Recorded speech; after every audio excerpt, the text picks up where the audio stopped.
Visakha వాజీ news కి స్వాగతం. నా పేరు మీనా కుంతల. ముందుగా వాజీ హెడ్లైన్స్ చూద్దాం. ప్రస్తుత కూటమి ప్రభుత్వం అభివృద్ధికి బాటలు వేస్తోంది. విమ్స్ ఆవరణలో ప్రారంభోత్సవ కార్యక్రమంలో ఎంపీ శ్రీభరత్.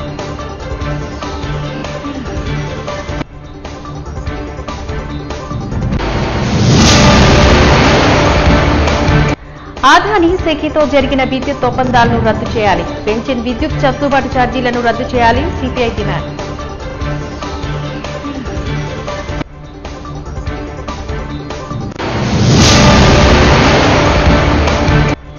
37 బెంచ్లను ఏర్పాటు చేసి పరిష్కార దిశగా వివిధ శాఖల సిబ్బంది స్వమన్వయంతో కృషి చేస్తున్నాం. జిల్లా వ్యాప్తంగా 4710 కేసులు లోక్ అదాలత్లో గుర్తించబడ్డాయన్న జిల్లా జడ్జి చిన్నమ్మ శెట్టిరాజు. ఇక డీటెయిల్స్ చూద్దాం. ప్రస్తుత కూటమి ప్రభుత్వం అభివృద్ధికి బాటలు వేస్తోంది అంటూ విశాఖ ఎంపీ శ్రీభరత్ తెలియజేశారు. హనుమంతవాకదరి Visakha Institute of Medical Sciences VIMS ఆవరణలో తలసేమియా వార్డు సదరం సెంటర్ 3 ఆరో ప్లాంట్ల ప్రారంభోత్సవ కార్యక్రమంలో తూర్పు నియోజకవర్గ శాసనసభ్యులు వెలగపూడి రామకృష్ణబాబుతో కలిసి ఆయన ప్రారంభించారు.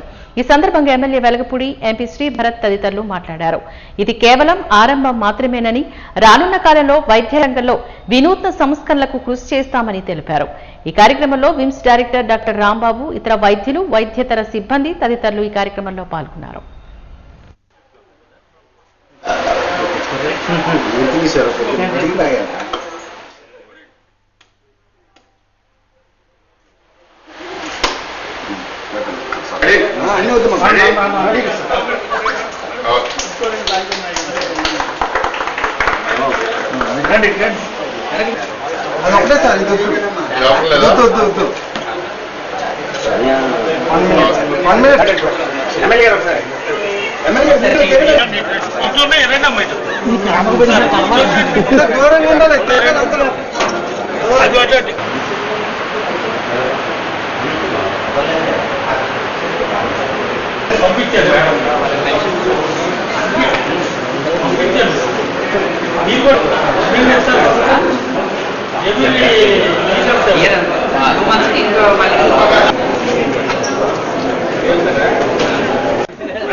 మల్టిపుల్ ప్రారంభోత్సవాలు చేయడం జరిగింది.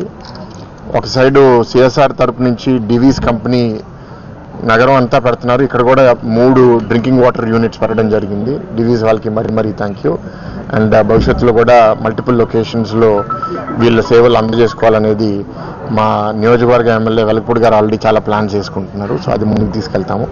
అది కాకుండా ఏంటంటే గతంలో కూడా మేము అనేక సందర్భాల్లో గత సంవత్సరంలో డిస్కషన్ను ఈ డిసెబిలిటీ సర్టిఫికేట్ సదరం సెంటర్ అనేది దాంట్లో స్లాట్స్ సిటీలో సరిపోవట్లేదని అనేక వేదికల్లో చెప్పడం జరిగింది. డిఆర్సీ మీటింగ్లో ఇన్ఛార్జ్ మంత్రి గారు ఉన్నప్పుడు కూడా చెప్తే అప్పుడు విమ్స్లో ప్రారంభిద్దాం అనేది ఒక చర్చ వస్తే ఇవాళ ఆ సదరం సెంటర్ని ఇప్పుడే ప్రారంభించాము. ప్రస్తుతం 1 డే అంటే 30 స్లాట్లతో వారానికి మొదలు పెడుతున్నారు. భవిష్యత్తులో అది 2 రోజులకి పెంచమని కూడా మేము కోరాము. కలెక్టర్ గారితో కూడా చెప్తాము. అది కాకుండా విమ్స్ అనేది ఇప్పుడు గత 10 ఏళ్ళుగా బాగా డెవలప్ అయింది. కానీ నా ప్రకారం దాని పొటెన్షియల్ రీచ్ అవ్వలేదు. ఇంకా చాలా చేయాలి. దానికి రాష్ట్ర ప్రభుత్వం నుంచి సపోర్ట్ తీసుకుని రావాలి, కేంద్ర ప్రభుత్వం నుంచి సపోర్ట్ తీసుకుని రావాలి. 99 ఎకరాలు సిటీ సెంటర్లో ఇట్లాంటి ఒక ఇన్స్టిట్యూషన్ అనేది చాలా గొప్ప ఇన్స్టిట్యూషన్ అవ్వబోతుంది. తప్పకుండా దాని మీద ఇవాళ మా రాష్ట్ర ఆరోగ్య మంత్రి సత్యకుమార్ గారు కూడా చాలా దృష్టి పెట్టబోతున్నారు. ఇవాళ విమ్స్లో మేము థాలసేమియా యూనిట్ని ప్రారంభించాము. అది కాకుండా ఒక కొత్త లిఫ్ట్ కూడా. ఓవరాల్ ఏంటంటే డివీస్ నుంచి వచ్చింది 48 లక్షలు 3 డ్రింకింగ్ వాటర్ యూనిట్ కోసము. థాలసేమియా యూనిట్ ముందు నుంచి అక్కడ రూమ్ ఉంది, జస్ట్ అడిషనల్గా దానికోసం సెపరేట్గా ఒకటి పెట్టడం. కొత్త లిఫ్ట్ ఏమో 30 లక్షలు పెట్టుబడితో ఇవాళ ప్రారంభించడం జరిగింది. సో ఈ చిన్న అడుగులు ఇంకా చాలా చేయాల్సింది ఉంది. డైరెక్టర్ రాంబాబు గారు కూడా కష్టపడి పనిచేస్తున్నారు. కానీ మా కోరిక ఏంటి అంటే ఇది కేజీహెచ్ కన్నా ఇంకా డెవలప్ అవ్వాలి. ఎందుకంటే కేజీహెచ్కి ఇంత ల్యాండ్ లేదు అండ్ ఎన్నో సంవత్సరాల నుంచి ఉంది కాబట్టి అక్కడ పాత బిల్డింగ్స్, అంత హైట్ లేని బిల్డింగ్స్ వల్ల ప్లానింగ్ ఇబ్బందులు కూడా ఉన్నాయి. ఇక్కడ కొత్తగా కడుతున్నాం కాబట్టి సరిగ్గా ప్లాన్ చేసుకుని కడితే మనం ఇంకా చాలా ఓపెన్ అంటే ఉట్టి విశాఖపట్నంకి చెందిన వాళ్ళే కాదు, ఉత్తరాంధ్ర నుంచి కూడా అంటే గోదావరి జిల్లాల నుంచి కూడా అందరూ రావాలి. ఎందుకంటే ఇది సూపర్ స్పెషాలిటీ సెంటర్. ఆల్రెడీ మాకు ఇందాక చూపించారు. ఇక్కడ న్యూరాలజీ అని, కార్డియాలజీ అని చాలా ఉన్నాయి. ఇక్కడ ఫెసిలిటీస్, ఎక్విప్మెంట్ డెవలప్ చేస్తే ఇంకా మరింత వైబ్రెంట్గా ఈ క్యాంపస్ తయారవుతుంది. దానికి మేము పూర్తిగా ప్రభుత్వం తరపు నుంచి అన్ని సహాయాలు అందజేయడానికి మేము రెడీగా ఉన్నాము, ఆల్రెడీ చేస్తున్నాము. గతంలో వెలగపూడి గారు ఎమ్మెల్యేగా ఉన్నప్పుడు కూడా మొదటిసారి 9 నుంచి 14 మధ్యలో ప్రధానంగా గత 5 ఏళ్ల పాలనలో వైసీపీ కుట్రలు కుతంత్రాలకు ఆలోచించిందే తప్ప ఆరోగ్య రంగంపై దృష్టి సారించే లేదంటూ విశాఖ ఎంపీ శ్రీభరత్ ఆరోపించారు. ఈ మేరకు విశాఖలో ప్రారంభోత్సవ కార్యక్రమంలో వైసీపీ పాలనపై ఈ సందర్భంగా ఆయన మండిపడ్డారు. ఒక చేతగాని ప్రభుత్వం ఉంటే వ్యవస్థలు ఎట్లా నిర్వీర్యం అవుతావో విమ్స్ ఒక ఉదాహరణ. దానికి చాలా గొప్ప పొటెన్షియల్ ఉన్న ఇన్స్టిట్యూషన్ను వాళ్ళ 5 సంవత్సరాల్లో అస్సలు పట్టించుకోవడం వల్ల ఇట్లా ఉంది పరిస్థితి.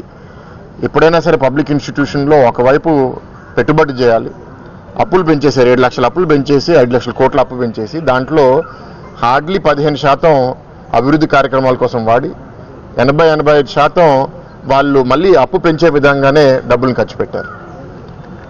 అప్పు తీసుకోవడం తప్పు కాదు, ఆ అప్పుని మీరు ఎట్లా సద్వినియోగం చేసుకుంటారో దాన్ని చేయడం వల్ల సమాజానికి భావితరాల కోసం ఏమి మంచి జరగబోతుంది అనేది ఆలోచించాలి. సో ఇవాళ ఈ మా ముఖ్యమంత్రి చంద్రబాబు నాయుడు గారి నాయకత్వంలో ఏంటంటే మేము మౌలిక సదుపాయాలు ఎట్లా డెవలప్ చేయాలి, ఇన్స్టిట్యూషన్స్ని ఎట్లా డెవలప్ చేయాలి, గ్యాప్స్ ఏదైనా ఉంటే ఫండింగ్ ఎట్లా చేయాలి.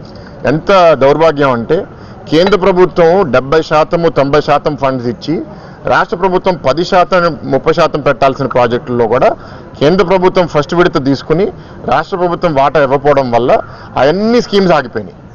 హెల్త్ స్కీమ్స్ ఆగిపోయినాయి, మున్సిపల్ అడ్మినిస్ట్రేషన్ స్కీమ్స్ ఆగిపోయినాయి. దానివల్ల రాష్ట్రంలో అనేక సంస్థలు విమ్స్తో సహా ఇంత బ్యాడ్ పరిస్థితిలో వాళ్ళు తయారు చేశారు.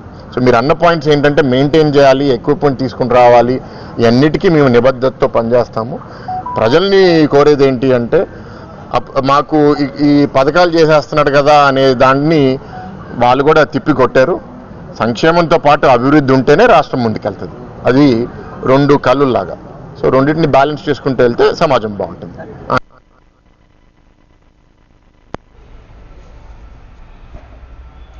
టౌన్ కొత్త రోడ్డు విశాఖపట్నంలో వేంచేసి ఉన్న శ్రీ జగన్నాథ స్వామి రథయాత్రలో భాగంగా బలభద్ర సుభద్రాదేవి సమేత శ్రీ జగన్నాథ స్వామి వారు దశమి శనివారం నాడు శ్రీకృష్ణ అవతారంలో భక్తులకు దర్శనమిచ్చారు. దశమి పర్వదినం కావడంతోని భక్తులు ఉదయం నుంచి క్యూ లైన్లలో బారులు తీరారు.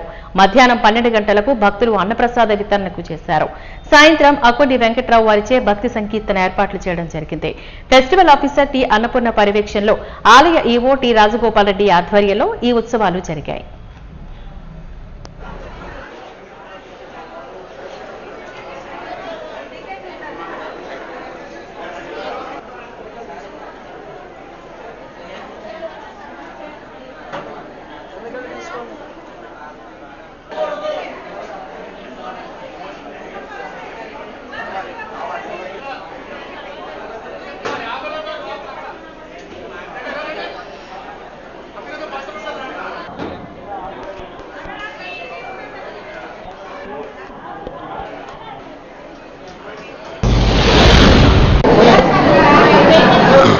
ఉత్సవ కమిటీ సభ్యుడిని, నాతో పాటు ఎన్డీఏ గవర్నమెంట్ 11 మందిని, తెలుగుదేశం, జనసేన, బీజేపీ మొత్తం కూటమి ప్రభుత్వం 11 మందిని ఈ ఉత్సవ కమిటీలో వేయడం జరిగింది.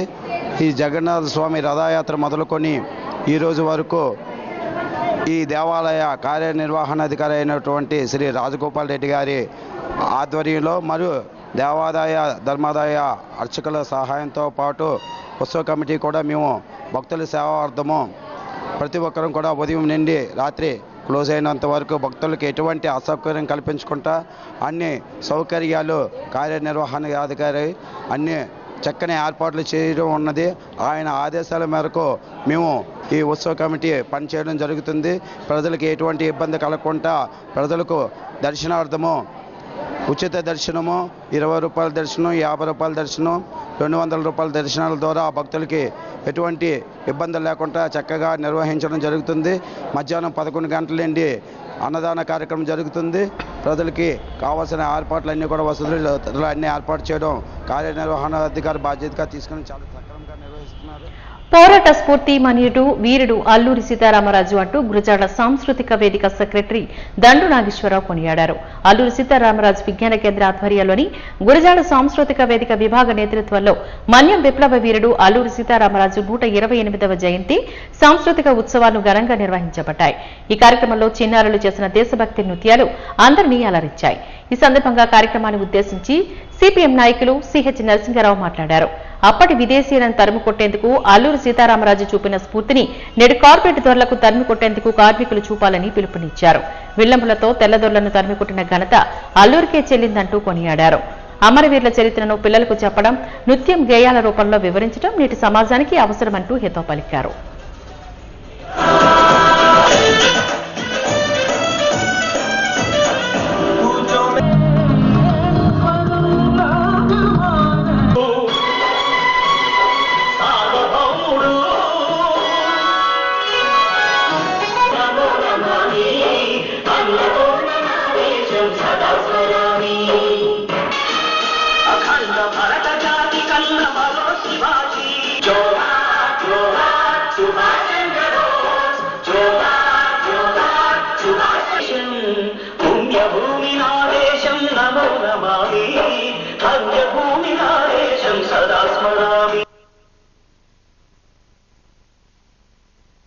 అని చెప్పాను.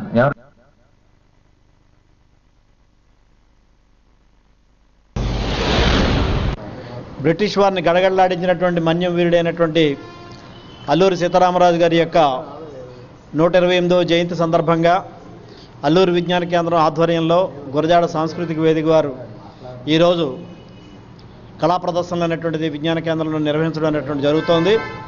ఈ దీంట్లో దాదాపు 260 మంది పైగా కళాకారులు అనేటువంటి వాళ్ళు ఇవాళ పాల్గొనడం అనేటువంటిది జరుగుతుంది. మే 7వ తారీఖున వర్ధంతి నిర్వహించాం.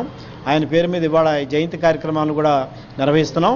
ఇప్పటికే మేమేం చేసామంటే 40 స్కూళ్లలో వ్యాసరచన పోటీలు పెట్టాం. స్వాతంత్ర పోరాటంలో అల్లూరి గారి యొక్క పాత్ర గురించి 40 స్కూళ్ళలో కూడా 8th class, 9th class, 10th class వాళ్ళకి ఫస్ట్ ప్రైజులు, మొమెంటోలు, సర్టిఫికేట్లు అవి ఇచ్చి, అలాగే ప్రతి స్కూల్కి ఒక ఫోటో అనేటువంటిది ఇచ్చి దానికి దండది వేసి ఇవాళ ప్రేయర్లోనే ఇవన్నీ కూడా ఇవ్వడం అనేటువంటి జరిగింది. ఇప్పుడు ఈ సాంస్కృతిక కార్యక్రమాలు అనేటువంటిది కూడా నిర్వహించడం అనేటువంటి జరుగుతుంది. నా పేరు జిఎస్ రాజేశ్వరరావు, అల్లూరి విజ్ఞాన కేంద్రం కార్యక్రమాల ఇన్ఛార్జ్. ఇది అల్లూరి సీతారామరాజు విజ్ఞాన కేంద్రం.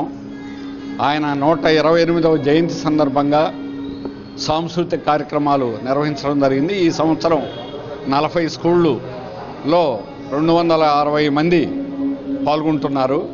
భవిష్యత్తులో కూడా దీన్ని విద్యార్థులు, స్కూళ్ళు అన్ని చోట్ల బాగా ఉపయోగించుకోవాలని ప్రత్యేకంగా కోరుతున్నాం. ఇది ఉత్తరాంధ్రలో ఉన్నటువంటి అల్లూరి సీతారామరాజు ఈ ట్రస్ట్ యొక్క ఆధ్వర్యంలో దీన్ని ఇంకా ప్రోత్సహించేదానికి ప్రజలు ముందుకు రావాలని కోరుతున్నాం. అల్లూరి యొక్క స్ఫూర్తి మన దేశానికే ఎంతో గర్వకారణం. గాంధీ మహాత్ముడు ఉప్పు సత్యాగ్రహం లాంటివి చేసి కోట్ల మందిని కదిలిస్తే పోలీస్ స్టేషన్ల మీద కూడా ప్రత్యక్షంగా దాడులు చేసి బ్రిటిష్ వాడిని గడగడలాడించినటువంటి చరిత్ర అల్లూరి సీతారామరాజు. సుపరిపాలనలో తొలి అడుగు కార్యక్రమంతో ప్రతి ఇంటికి వెళ్లి అందుతున్న పథకాలు భవిష్యత్తులో ప్రజల అవసరాలను తెలుసుకోవడంలోని విజయవంతమవుతున్నామంటూ ఆరోగ్యశ్రీ చైర్మన్ సీతంరాజు సుధాకర్ తెలిపారు. విశాఖ దక్షిణ నియోజకవర్గంలో స్థానిక నాయకులతో కలిసి సుపరిపాలనలోని తొలి అడుగు కార్యక్రమాన్ని వారు నిర్వహించారు. ఈ సందర్భంగా వారు మాట్లాడుతూ ఎన్నికల ముందు ఇచ్చిన హామీలను ఒక్కొక్కటిగా అమలు చేసుకుంటూ వస్తున్నామని తెలిపారు. సంక్షేమ పథకాలు అందరి వారికి కారణాలను వివరిస్తూ పరిష్కారాలను సూచిస్తూ సుపరిపాలనలో తొలి అడుగు కార్యక్రమం ప్రజా సంక్షేమానికి చేరువవుతుందని తెలియజేశారు. కార్యక్రమంలో టీడీపీ, జనసేన, బీజేపీ నాయకులు, కార్యకర్తలు, అభిమానులు పాల్గొన్నారు.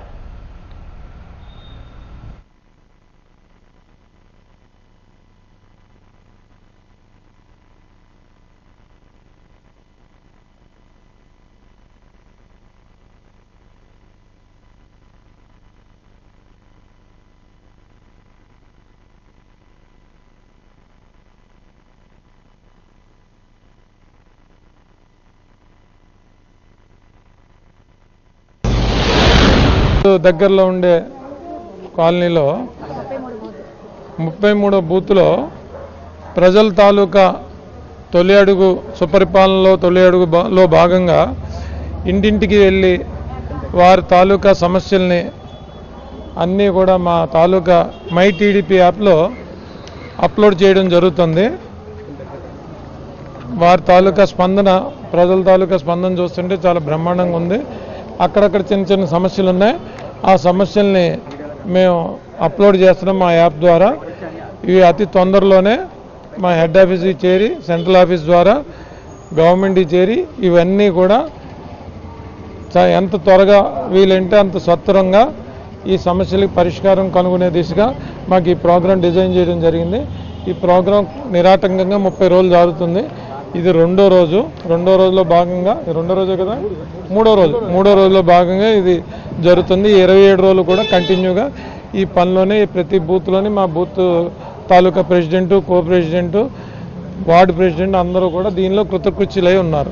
చంద్రబాబు గారు నాయకత్వంలో దక్షిణ నియోజకవర్గం గౌరవనీయులు పెద్దలు సీతమరాజు సుధాకర్ సార్ నాయకత్వంలో ఈరోజు 36వ వార్డు కమిటీ ఆధ్వర్యంలో 133 బూత్ల నుంచి డోర్ టు డోర్ వెళ్ళి తొలి అడుగు స్వపరిపాలనకి సంబంధించి ప్రతి ఒక్క డోర్లో కూడా వెళ్ళి మాట్లాడడం జరుగుతుంది. ప్రతి ఒక్కరు కూడా ఏదైనా సమస్య ఉంటే చెప్తారా అని అడిగితే ఏ సమస్య లేదు, మాకు తల్లికి వందనం వచ్చింది, గ్యాస్ వచ్చింది, తర్వాత బాగుంది, కూటమి నాయకత్వం బాగుంది, పరిపాలన బాగుందని చెప్పి మంచి రెస్పాన్స్ ఇచ్చి స్పందన ఇస్తున్నారు. ఎప్పుడు ఎన్నికలు వచ్చినా సరే మళ్ళీ తెలుగుదేశం పార్టీకే సపోర్ట్గా ఉంటామని చెప్పి మాకు ఒక భరోసా ఇస్తున్నారు. అలాగే అక్కడ లోకల్లో ఉన్నటువంటి సమస్యలు ఏవైనా, ఒక శానిటేషన్ కానీ, ఎలక్ట్రికల్ కానీ, రోడ్లు కానీ, డ్రైనేజీలు కానీ, చిన్న చిన్న ప్రాబ్లమ్స్ ఉన్నప్పుడు కూడా స్పాట్లో కూడా మా నాయకులకి ఇమీడియట్లీ సమాచారం ఇచ్చిన వెంటనే అధికారులతో మాట్లాడి సీతమరాజు సుధాకర్ సార్ దాన్ని రెక్టిఫై చేసి రాష్ట్ర వ్యాప్తంగా ఆర్టీసీ ఎంప్లాయీస్ ఎదుర్కొంటున్న సమస్యల పరిష్కారానికి గేటు వద్ద ఆందోళన పేరుతో నిరసన బాట పట్టారు అంటూ ఆర్టీసీ ఎంప్లాయీస్ యూనియన్ అధ్యక్షులు ఎంఎస్ రావు తెలియజేశారు. ఈ సందర్భంగా రాష్ట్ర యూనియన్ ఇచ్చిన పిలుపు మేరకు మొత్తం 104 డిపోల వద్ద ఆర్టీసీ సిబ్బంది మధ్యాహ్న భోజన సమయంలో నిరసన బాట పట్టారంటూ వివరించారు. 12వ పీఆర్సీని అమలు చేయాలని, లేని పక్షంలో ఐఆర్ అందించాలని కోరారు. తప్పులు జరిగిన నేపథ్యంలో మెమోలు, ఛార్జ్ షీట్లు తప్ప సస్పెండ్ చేయకూడదు అంటూ డిమాండ్ చేశారు.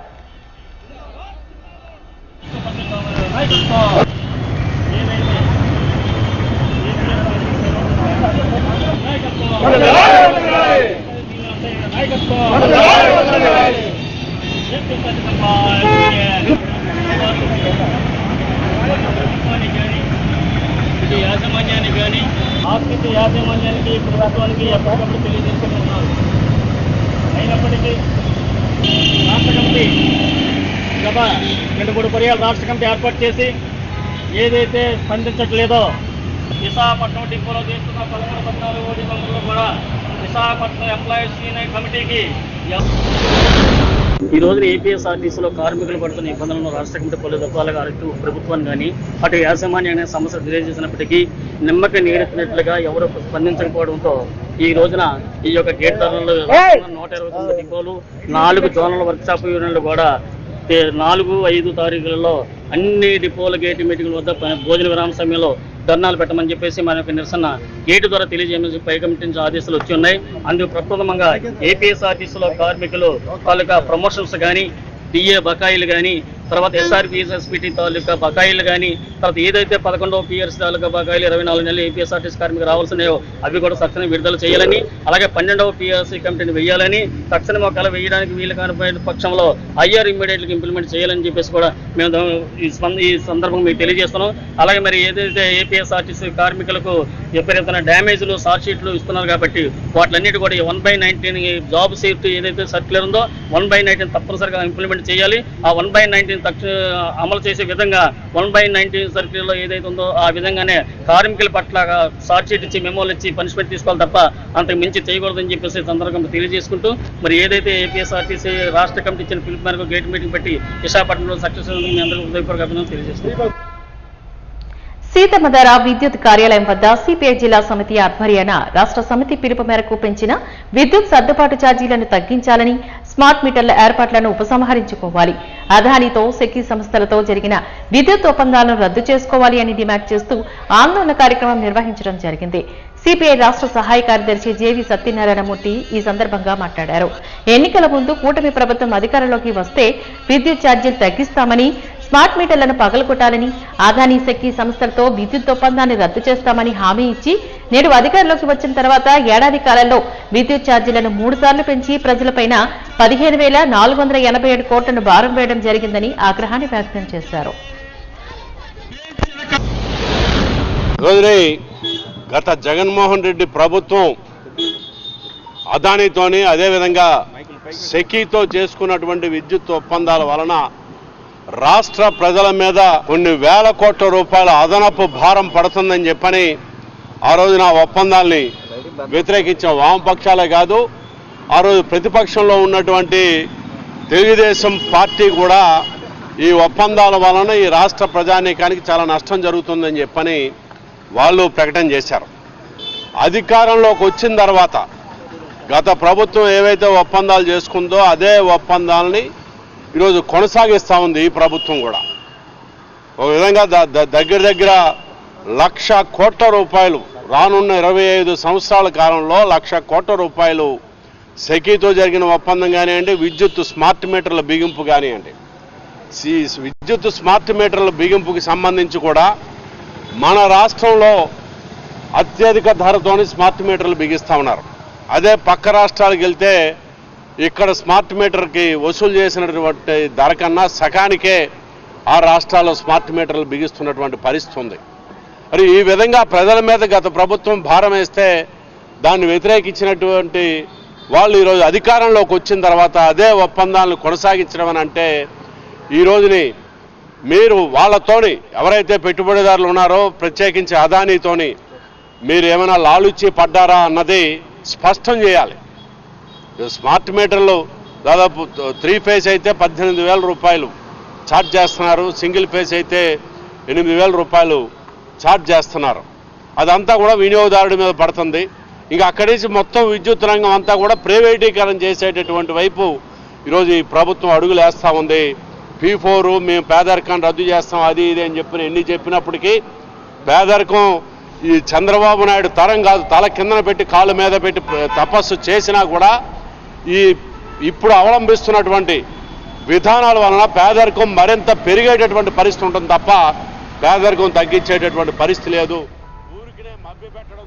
జూలై 9 అఖిల భారత సమ్మెను జయప్రదం చేయాలని కోరుతూ జీవీఎఫ్సీ గాంధీ విగ్రహం నుంచి అఖిలపక్ష కార్మిక సంఘాల ఆధ్వర్యంలో బైక్ ర్యాలీ నిర్వహించారు. ఈ సందర్భంగా అఖిలపక్ష కార్మిక సంఘాల నాయకులు మాట్లాడుతూ కార్మిక రంగాన్ని అణిచివేసేందుకు ఎన్డీఏ ప్రభుత్వం ప్రవేశపెట్టిన లేబర్ కోడ్లను తక్షణమే రద్దు చేయాలి అంటూ డిమాండ్ చేశారు. ప్రైవేటీకరణ పేరుతో జాతీయ సంస్థను కార్పొరేట్ సంస్థలకు అప్పగించే ప్రయత్నంలో విరమించుకోవాలని కోరారు. కార్మిక రంగం ప్రమాదంలో ఉందని, ప్రతి ఒక్కరూ పోరాడి తమ హక్కులను సాధించుకోవాల్సిన ఆవశ్యకత ఎంతైనా ఉందని చెప్పారు.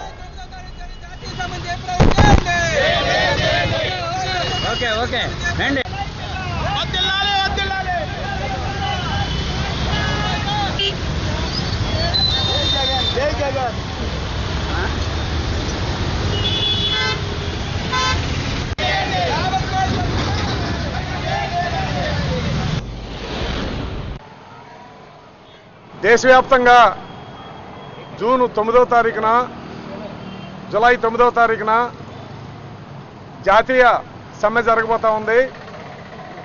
ముఖ్యంగా కేంద్ర ప్రభుత్వం కార్మిక చట్టాలన్నీ మార్చివేస్తూ లేబర్ కోడ్స్ని తీసుకొచ్చింది.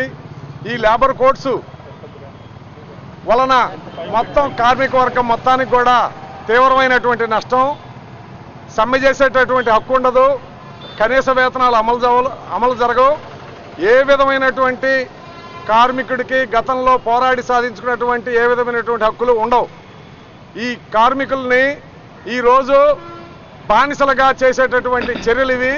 ఈ చర్యలకు వ్యతిరేకంగా దేశవ్యాప్తంగా జాతీయ సంఘాలు 11 జాతీయ సంఘాలు సమ్మెకి పిలుపునిచ్చి ఆ సమ్మెని విశాఖపట్నంలో జయప్రదం చేసేదానికి ఇక్కడ ఉన్నటువంటి కార్మిక సంఘాలుగా అనేక కార్యక్రమాలు నిర్వహిస్తా ఉన్నాం. స్టీల్ ప్లాంట్ విమల విద్యాలయ స్కూల్ను ప్రారంభించాలని, ఈ స్కూల్లో పనిచేస్తున్న ఉపాధ్యాయులను తొలగించాలని Visakha MP Shri Bharat, Gajuwaka MLA Palla Srinivasarao steel plant యాజమాన్యానికి ఇచ్చిన లేఖలను వెనక్కి తీసుకోవాలని సిపిఎం 78వ ward corporator doctor B Gangarao demand చేశారు. శుక్రవారం జగదాంబదరి సిఐటియు కార్యాలయంలో ఏర్పాటు చేసిన మీడియా సమావేశంలో ఆయన మాట్లాడారు. స్కూల్ మూసివేతకు విశాఖ ఎంపీ, స్థానిక ఎమ్మెల్యేలే బాధ్యులని చెప్పారు.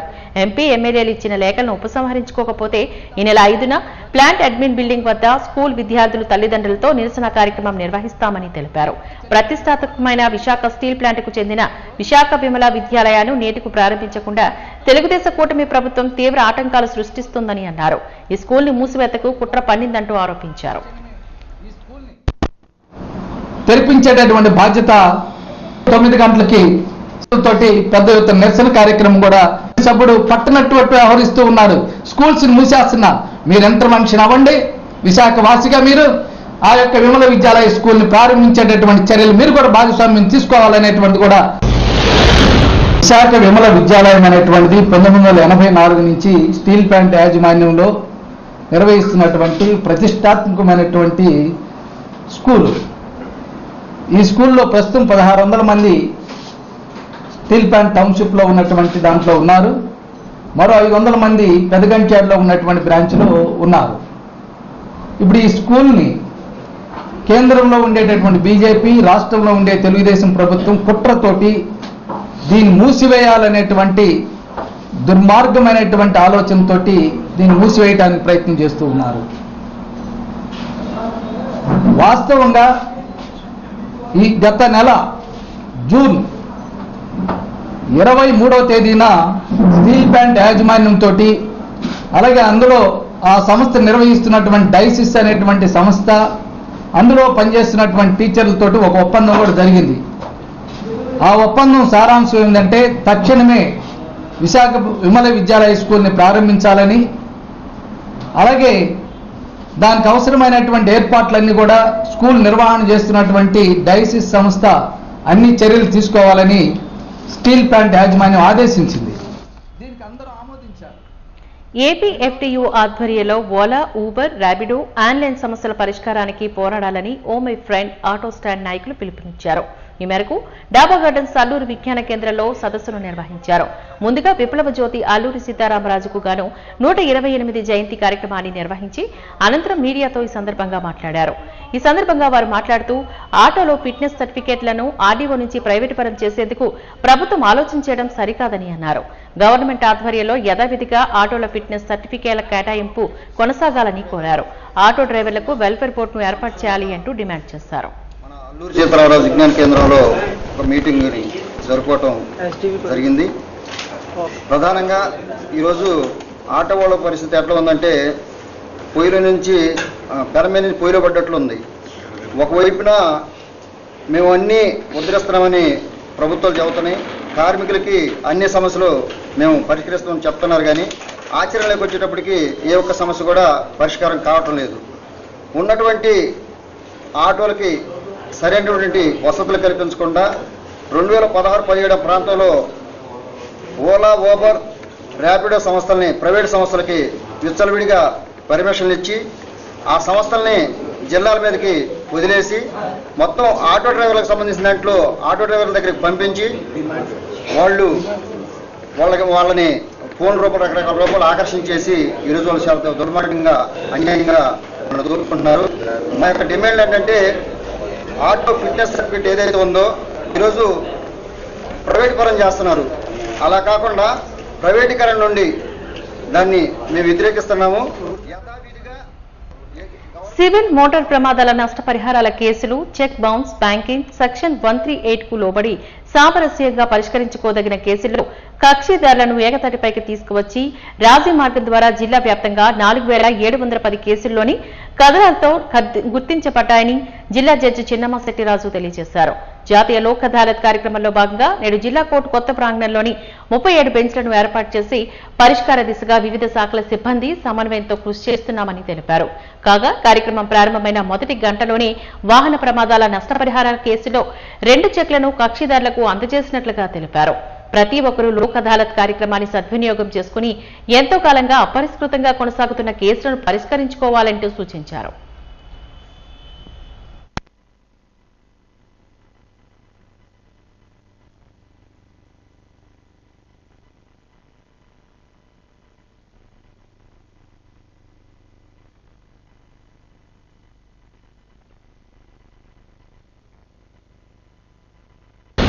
ప్రాంగణంలో లోక్ అదాలత్ జాతీయ లోక్ అదాలత్ జరుగుతుంది.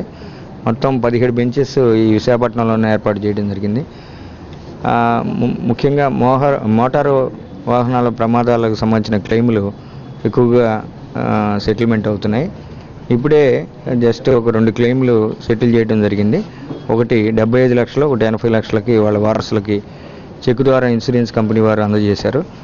ఇది మంచి శుభపరిణామం. దీని మీద ఈ అవార్డు మీద ఇంకా అప్పీల్ అనేది ఉండదు కాబట్టి వాళ్ళకి వన్స్ ఫర్ ఆల్ వాళ్ళకి క్లెయిమ్లు పరిష్కారం అయినాయి. ఇంకా ఈవినింగ్ లోపల కూడా ఇంకా చాలా కేసులు మోటారు వాహనాల ప్రమాదాల క్లెయిమ్లు సెటిల్ అవుతాయని చెప్పని ఇన్సూరెన్స్ కంపెనీ వారు చెబుతున్నారు. సో అందరూ ఈ జాతీయ లోక్ అదాలత్ను సద్వినియోగం చేసుకోవాల్సిందిగా రిక్వెస్ట్ చేస్తున్నాను. వాజీ న్యూస్ ముగించే ముందు ముఖ్యాంశాలు మరొకసారి చూద్దాం. ప్రస్తుత కూటమి ప్రభుత్వం అభివృద్ధికి బాటలు వేస్తోంది. విమ్స్ ఆవరణలో ప్రారంభోత్సవ కార్యక్రమంలో ఎంపీ శ్రీ భరత్.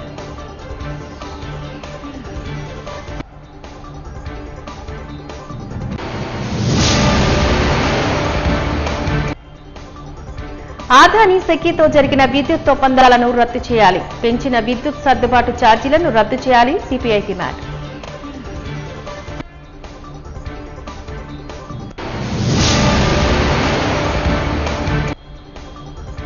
ముప్పై 37 బెంచ్లను ఏర్పాటు చేసి పరిష్కార దిశగా వివిధ శాఖల సిబ్బంది సమన్వయంతో కృషి చేస్తున్నాం. జిల్లా వ్యాప్తంగా 4710 కేసులు లోక్ అదాలత్లోని గుర్తించబడ్డాయన్న జిల్లా జడ్జి చిన్నమ్మ శెట్టిరాజు. వాజీ న్యూస్ ఇంతటితో సమాప్తం. నమస్కారం.